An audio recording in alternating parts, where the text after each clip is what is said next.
सुधाकर बडगुजरांच्या भाजप प्रवेशाबाबत प्रदेशाध्यक्ष संधारात. बडगुजरांच्या प्रवेशासंबंधी कल्पना नाही. चंद्रशेखर बावनकुळेंचं स्पष्टीकरण. बडगुजर नाशिकहून मुंबईला रवाना.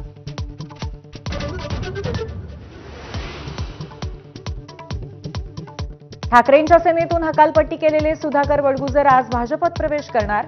बडगुजर यांच्यासोबत एकत्र काम करू शकत नाही. स्थानिक आमदार सीमा हिरेंचा विरोध कायम.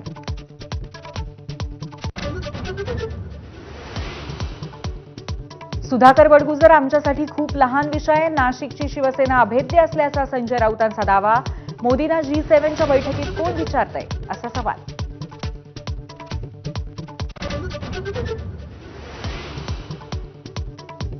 ठाकरे आणि शिंदेंच्या शिवसेनेच्या आज वरळीत बैठका. वर्धापन दिनाच्या पार्श्वभूमीवर बैठकीला महत्त्व. दोन्ही शिवसेनेच्या बैठक स्थळांमध्ये अवघं 200 मीटरचं अंतर.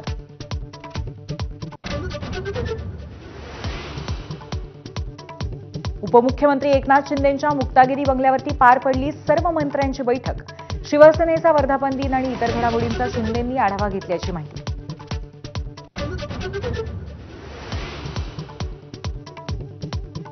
कोल्हापूर शहराच्या हद्दवाढीला 20 गावांचा विरोध. हद्दवाढ झाल्यास झेडपी मनपा निवडणुकीवरती बहिष्कार घालण्याचा इशारा. मुंबईत होणाऱ्या बैठकीकडे गावकऱ्यांचं लक्ष.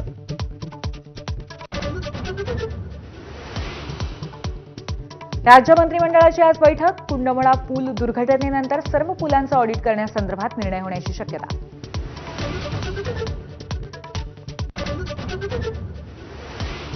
केंद्रीय गृहमंत्री अमित शहा 20 आणि 21 जूनला महाराष्ट्र दौऱ्यावरती. पुणे आणि मुंबईत अनेक कार्यक्रमांचं आयोजन.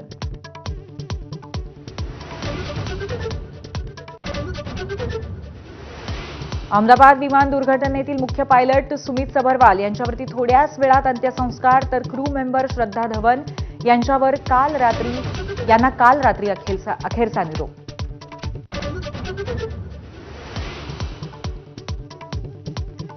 विमान दुर्घटनेतल्या 137 मृतांची ओळख पटली. आतापर्यंत 97 मृतांचं पार्थिव कुटुंबियांच्या स्वाधीन.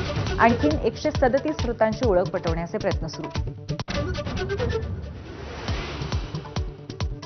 इराणची राजधानी तेहरानमधल्या नागरिकांनी तातडीने शहर सोडावं. अमेरिकेचे अध्यक्ष डोनाल्ड ट्रम्प यांचं आवाहन. तर भयभीत लोक सुरक्षास्थळी जाण्यासाठी निघाल्यामुळे ठिकठिकाणी वाहतूक कोंडी.